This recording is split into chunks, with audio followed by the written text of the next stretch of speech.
For your final opening mission, I want you to push the risk factor of the open itself. So I'm going to give you 4 tiers, and I want you to pick the tier that makes you nervous, but doesn't seem too outside the realm of possibility for you. And remember, you can always come back to this later and do the later tiers. So if in doubt, start with an easier one and then just come back and do the tougher one later, okay? But here are the tiers. Number 1, you need to open, we'll say 3 sets, and you need to open girls who are moving somewhere, like walking sets, right? Walking in the park, walking on the street, walking somewhere. Go out and deal with the fact that they're not in one place, deal with either having to walk with them, having to try and stop them, that sort of, the fact that you may feel a little more like you're trying to interrupt them, the fact that there's a little more going on, it's a little harder. Learn to deal with that, okay? So that's 1 tier. Next tier is go open direct. You must give a compliment. You must indicate that you're interested right away on the open. Okay, that's tier 2. Tier 3, you're going to open and you have to be physical right on the opener. So you're going to take that risk. It can be, you know, open and give a group a hug.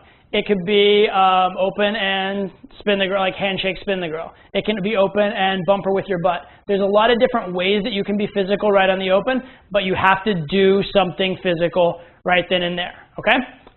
So you're going to break that physical barrier in some way right on the open. You're not going to be passive and not touching. Tier 4, the final tier, you're going to walk up and you're going to open without talking.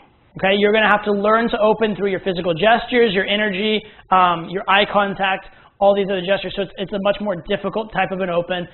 You're taking away one of your main skills. And you have to truly come to grips with the fact that it might not work. You have to be really outcome dependent and willing to fail to do this open.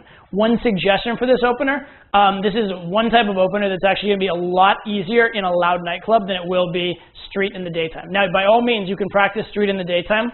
You can definitely do it, and you'll definitely still learn from it. But I'll just tell you right now, it's a lot easier and more congruent to do in a nightclub environment. Okay, so those are the 4 tiers. Open a moving set, open direct, open physical, and open without talking. Choose whichever tier is appropriate to you, and you must open 3 sets with that particular restriction in order to challenge.